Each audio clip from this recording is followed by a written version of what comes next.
Hi guys, आज के इस लेक्चर में आपका स्वागत है। इस लेक्चर में अपन 12th क्लास का चैप्टर नंबर 12 स्टार्ट कर रहे हैं। प्रकाश की प्रकृति। प्रकाश की क्या प्रकृति होती है? आपने पहले भी सुना होगा, प्रकाश की प्रकृति द्वैत होती है, एक सिंगल प्रकृति नहीं होती है। इसकी ड्वेल प्रकृति, ड्वेल नेचर होती है। ठीक है, ये दो रूप में होता है, तरंग के रूप में भी होता है तो कण के रूप में भी होता है। ठीक है, आज हम ये देखेंगे कि प्रकृति है वो अलग अलग क्यों दी गई, सेम प्रकृति कैसे नहीं हुई। इसका अलग अलग वैज्ञानिकों ने अध्ययन किया था, अलग अलग सिद्धांत दिए थे। तो पहला जो सिद्धांत था वो दिया था न्यूटन ने, न्यूटन का कणिकावाद सिद्धांत। न्यूटन ने कणिकावाद सिद्धांत में प्रकाश को कणों के रूप में माना था। किसके रूप में माना था? कणों के रूप में, कि प्रकाश कणों के रूप में होता है। ठीक है, कण के रूप में माना कि प्रकाश अति सूक्ष्म कणों के रूप में होता है, जिसका द्रव्यमान नहीं होता या द्रव्यमानहीन सूक्ष्म कण होते हैं। प्रकाश क्या होता है? द्रव्यमानहीन अति सूक्ष्म कण होते हैं। ठीक है, जो बाह्य बलों की अनुपस्थिति में, यानी बाहर से उस पर कोई बल नहीं लगाते हैं, तो वो एक सरल रेखा में गमन करते हैं। ये बताया था न्यूटन ने। तो न्यूटन ने ये जो सिद्धांत दिया, इसके आधार पर प्रकाश का सरल रेखा में गमन, पीछे हमने पढ़ा है कि प्रकाश सरल रेखा में गमन करता है, तो प्रकाश का सरल रेखीय जो गमन है उसको समझाने में ये सिद्धांत सफल रहा। इसके साथ साथ ये परावर्तन और अपवर्तन को समझाने में भी सफल हो गया। सरल रेखीय गमन, परावर्तन तथा अपवर्तन को समझाने में सफल रहा। इसके अलावा प्रकाश की जो भी घटनाएं बच गई, जैसे व्यतिकरण है, विवर्तन है, ध्रुवण है, प्रकाश विद्युत प्रभाव है, कॉम्पटन प्रभाव है, ठीक है, ऐसे ही टिंडल प्रभाव भी होता है। जैसे अपने खिड़कियों में, जैसे रूम में जब थोड़ा डस्ट होता है तो खिड़कियों से प्रकाश आता है, तो ऐसे पाथ जो है, पथ दिखाई देता है उसका कि ऐसे प्रकाश आ रहा है, उसे अपन टिंडल प्रभाव बोलते हैं। ये जो जितने भी प्रभाव थे उनको समझाने में न्यूटन का कणिकावाद सिद्धांत सफल नहीं हुआ। ठीक है, इसके बाद जो सेकंड नंबर पर आया था वो था हाइगेन्स का तरंग सिद्धांत। तो हाइगेन्स ने क्या बताया कि प्रकाश विद्युत चुंबकीय तरंगों के रूप में होता है। प्रकाश विद्युत चुंबकीय तरंगों के रूप में होता है।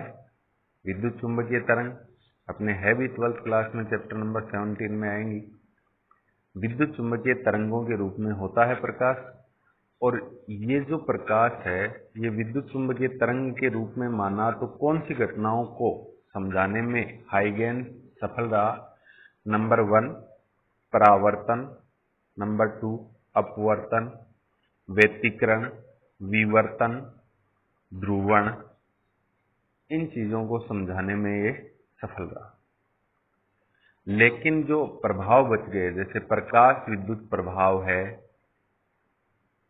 प्रकाश विद्युत प्रभाव के बाद कॉम्पटन प्रभाव है, रमन प्रभाव है, टिंडल प्रभाव है, इन चीजों को समझाने में ये असफल रहा। ठीक है, तो इन चीजों को समझाने में असफल रहा। तो फिर थर्ड नंबर पर प्लांक ने अपना क्वांटम सिद्धांत दिया था। ठीक है, वो क्या था? तो जो प्लांक ने नियम दिया था, सिद्धांत दिया था, उसमें प्लांक ने प्रकाश को छोटे छोटे पैकेट्स के रूप में माना था। किसके रूप में माना था? छोटे छोटे पैकेट्स के रूप में, कि प्रकाश छोटे छोटे पैकेट के रूप में होता है।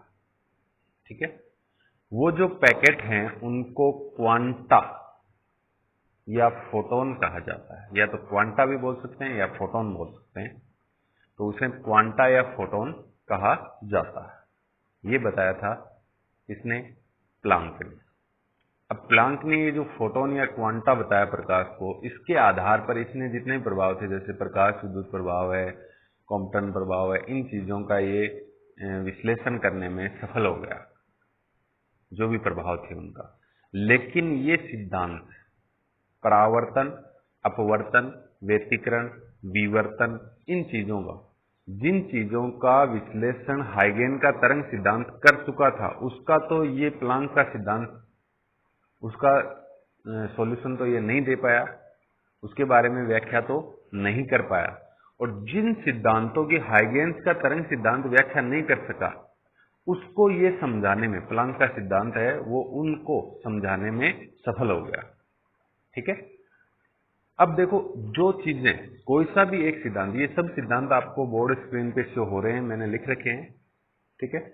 इन सिद्धांतों में आप न्यूटन का कणिकावाद सिद्धांत ले लो तो वो केवल 3 चीजों की व्याख्या करने में सफल रहा, परावर्तन, अपवर्तन और सरल रेखा में गमन। इसके अलावा सभी बच गई। हाइगेन का सिद्धांत परावर्तन, अपवर्तन, व्यतिकरण, विवर्तन, ध्रुवण, इन चीजों को समझाने में सफल हो गया। तो प्रकाश विद्युत प्रभाव, रमन प्रभाव, कॉम्पटन प्रभाव, टिंडल प्रभाव, इनको समझाने में असफल हो गया। ठीक है। फिर प्लांक का सिद्धांत आया, तो प्लांक सिद्धांत में रमन प्रभाव, कॉम्पटन प्रभाव, प्रकाश विद्युत प्रभाव, इन चीजों को समझाने में ये सफल हो गया। तो ये परावर्तन, अपवर्तन और व्यतिकरण, इन चीजों को समझाने में असफल हो गया। अब इन तीनों में कोई भी एक सिद्धांत ऐसा नहीं है जो प्रकाश की सभी घटनाओं को समझाने में सफल हो सके। ठीक है। सफल हो सके ऐसा कोई भी सिद्धांत नहीं है।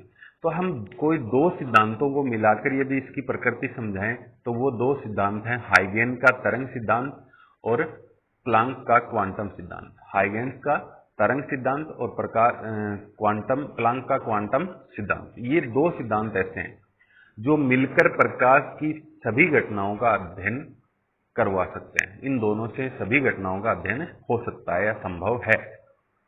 तो इन दोनों सिद्धांतों के आधार पर अपन देखें तो प्रकाश की प्रकृति कैसी होगी। देखो, हाइगेन्स का सिद्धांत तो कहता है कि तरंग प्रकृति होनी चाहिए। प्लांक का क्वांटम सिद्धांत कहता है कि प्रकाश छोटे छोटे पैकेट्स या कणों के रूप में होता है, जिसे अपन फोटोन कहते हैं। ठीक है।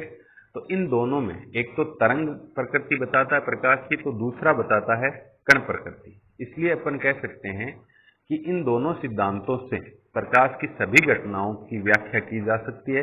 इसलिए प्रकाश की प्रकृति क्या होती है, द्वैत, यानी 2 प्रकार की होती है। ये तरंग के रूप में भी होता है तो कण के रूप में, क्योंकि एक पर्टिकुलर रूप नहीं है, एक नहीं है, 2 द्वैत प्रकृति है। एक होता तो कोई भी एक सिद्धांत समझाने में सफल जरूर होता, लेकिन ये नहीं हुआ। इसका मतलब प्रकाश की प्रकृति द्वैत है, 2 प्रकार की।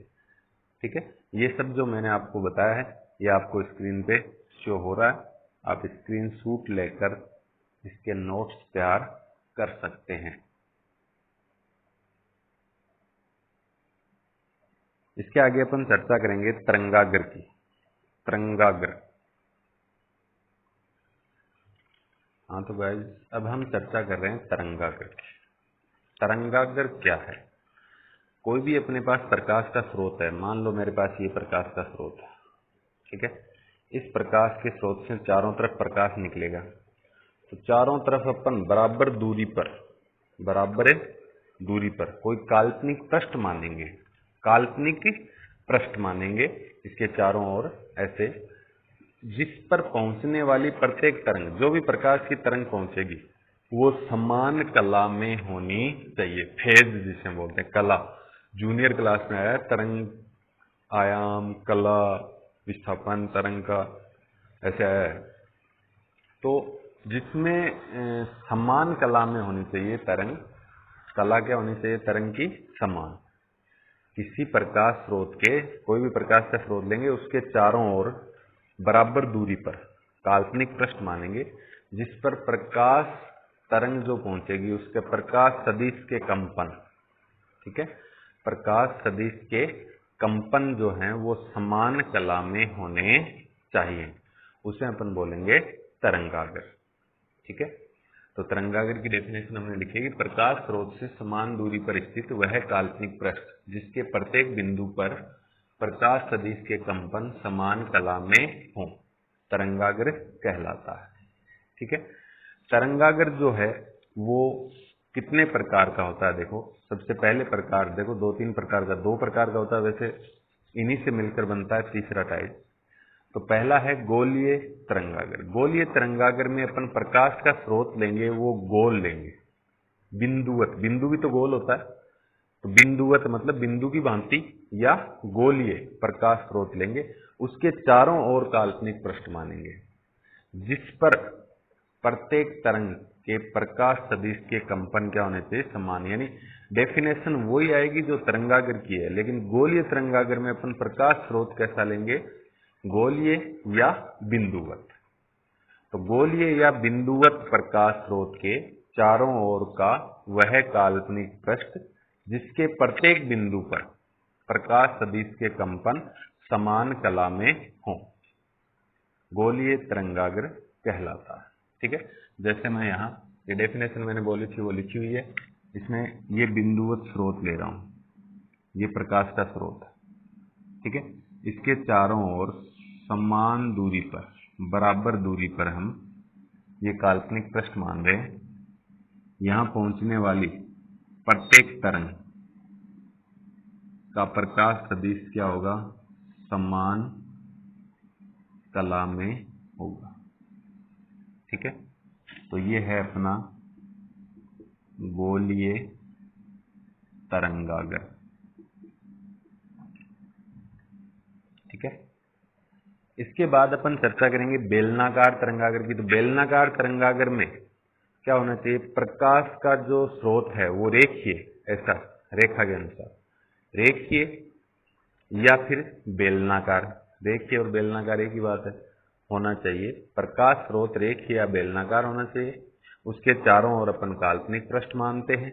वो जो काल्पनिक पृष्ठ है उस पर प्रकाश सदिश के कंपन समान कला में होने चाहिए। तो डेफिनेशन वही है जो तरंगागर की है, केवल जो गोलीय तरंगागर था उसमें हमने बिंदुवत और गोलीय प्रकाश स्रोत लिया था। इन दोनों की जगह इसमें रेखीय और बेलनाकार ले लेंगे, बाकी डेफिनेशन सेम है। तो इसमें मैं रेखीय स्रोत ले रहा हूं, मान लो ये अपना रेखीय स्रोत है। जैसे ट्यूबलाइट होती है वैसे ये प्रकाश का स्रोत है, इससे प्रकाश निकलता है। तो इसके चारों ओर, इसके चारों ओर ऐसे, यहां बीच में और बना देता हूं मैं इस प्रकार से, इसके चारों ओर समान दूरी पर स्थित पृष्ठ लेंगे, काल्पनिक पृष्ठ। ठीक है, जिसके प्रत्येक बिंदु पर प्रकाश सदिश के कंपन क्या होने चाहिए, समान कला में। ठीक है, ये है अपना बेलनाकार तरंगागर। बेलनाकार तरंगागर। ठीक है, फिर बात आती है अपनी समतल तरंगागर की। तो समतल तरंगागर, काफी बड़ा गोलीय तरंगागर ले लें अपन, बड़ा सा गोलीय तरंगागर या बड़ा सा बेलनाकार तरंगागर ले लें, तो उनका एक छोटा सा पार्ट लेंगे अपन। यानी यदि गोलीय या बेलनाकार तरंगागर आकार में बहुत बड़ा हो तो उसका एक छोटा सा भाग लेंगे जिसमें तरंग हैं एक दूसरे के समांतर होती हैं, उसे अपन बोलेंगे समतल तरंगागर। तो इस प्रकार से मैं एक छोटा सा समतल तरंगागर बना रहा हूं।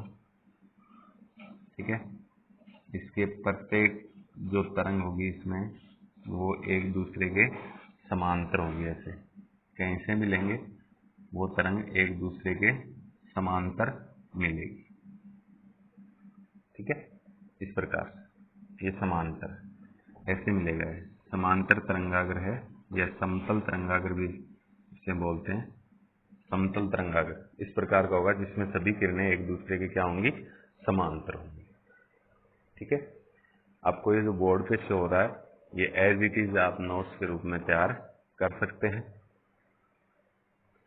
ठीक है, आज के इस लेक्चर में इतना ही। ये अपना चैप्टर 12 का फर्स्ट लेक्चर था जिसमें हमने प्रकाश की प्रकृति और तरंगागर के बारे में अध्ययन किया है। धन्यवाद।